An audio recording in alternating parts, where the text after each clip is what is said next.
ఓం శ్రీ గురుభ్యో నమః. శివమానస పూజ. ఈ శివమానస పూజ శ్లోకాలన్నీ కూడా ముందు వీడియోలో మనం నేర్చుకున్నాం. అసలు శివమానస పూజ అంటే ఏంటి? అలాగే ఈ శివమానస పూజలో ఉన్న శ్లోకాలన్నిటి భావాలు కూడా మనం తెలుసుకుందాం. ఈ శివమానస పూజ శ్రీ ఆది శంకరాచార్యుల వారిచే రచించబడిన ఒక అద్భుతమైన స్తోత్రం.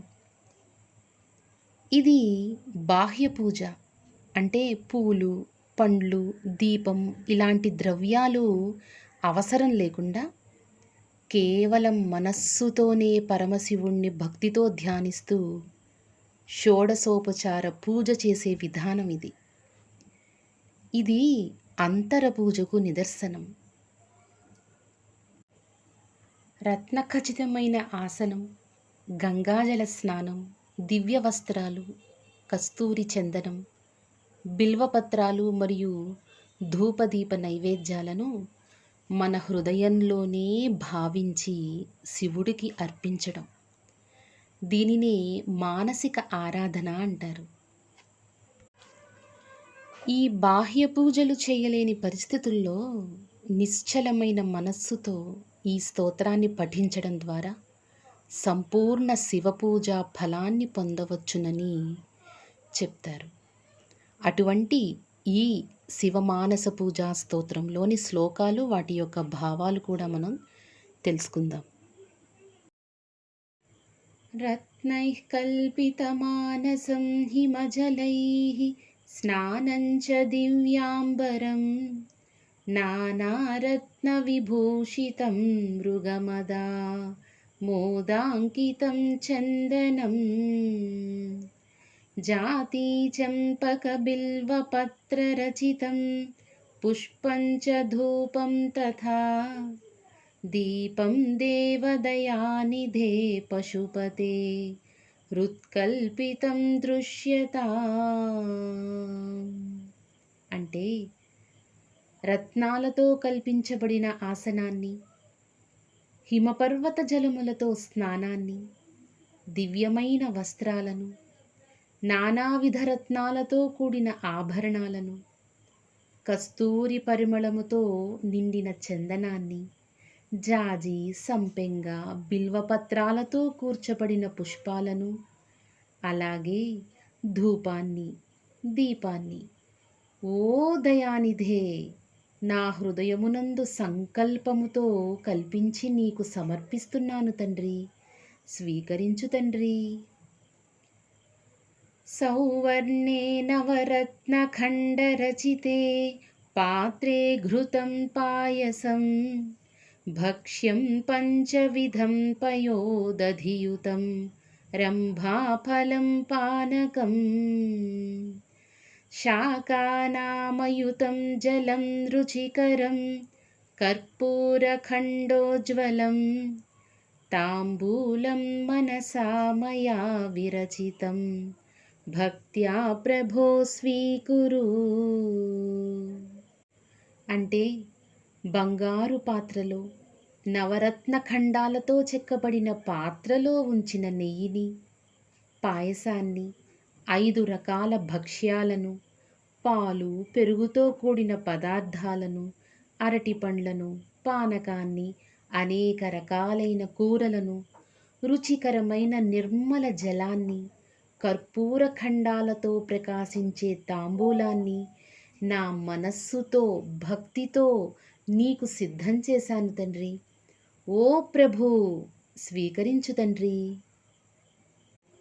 ఛత్రాచామరయోర్యుగం వ్యజనకం చాదర్శకం నిర్మలం వీణాభేరి మృదంగకాహలకలా గీతం చ నృత్యం తథా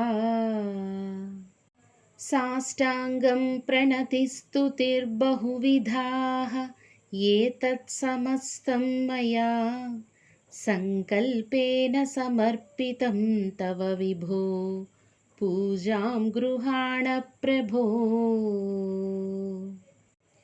అంటే ఛత్రాన్ని, 2 చామరాలను, విసనకర్రను, నిర్మలమైన అద్దాన్ని, వీణ, భేరి, మృదంగ, కాహళ అయిన వాయిద్య విశేషాలను, గీతమును, నృత్యాన్ని, సాష్టాంగ నమస్కారాన్ని, ఇలా అనేక విధములైన స్తోత్రాలను, ఇవన్నీ కూడా నా సంకల్పముతోనే నీకు సమర్పిస్తున్నాను తండ్రి.